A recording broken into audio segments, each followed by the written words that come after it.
निवडणूक बसली आणि दादांचं नाव आलं की कार्यकर्ता उत्साहात बाहेर पडतो आणि बाहेर पडला की दादांची निवडणूक 17 दिवसाची होती त्यावेळेस 1990 सालात आणि या ठिकाणी कार्यकर्ते जे आता जोमाने कामाला लागतील दोन्ही नरकने सांगितल्याप्रमाणे कार्यकर्त्याने आपल्या मनात काही ठेवू नये, फक्त दादांना निवडून आणायचं आणि याच्यानंतर विधानसभा लागणार आहे, निलेश राणे साहेबांना निवडून आणायचं, भावी खासदार भावी आमदार या ठिकाणी आपल्याला निवडून द्यायचे आहे आणि हा मेळावा आपल्याला आपण घेत आहे.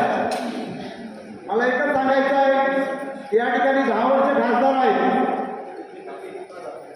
रत्नागिरी सिंधुदुर्ग जिल्ह्यामध्ये खासदार काम करतो म्हणताय, परंतु आपण जर पाहिलं तर खासदारांनी तळगाव गावामध्ये स्वतःच्या काय काम केलं नाही. कात्याचा कारखाना काढला, तो बंद परिस्थितीत आहे. म्हणजे असे या खासदाराचे कार्यक्रम चालू आहे.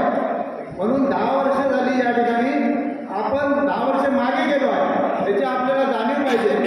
आम्हाला 3-4 वर्षामध्ये फंड आदरणीय निलेशजी राणे यांनी दिला आणि या ठिकाणी फंड नसल्यामुळे आपले कार्यकर्ते कुठेतरी नाराज असतील.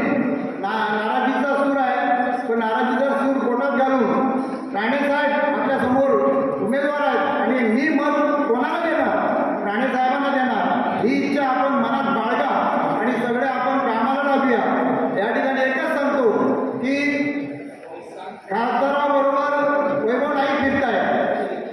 2017 पासून या ठिकाणी आमदारांनी आमसभा घेतली नाही.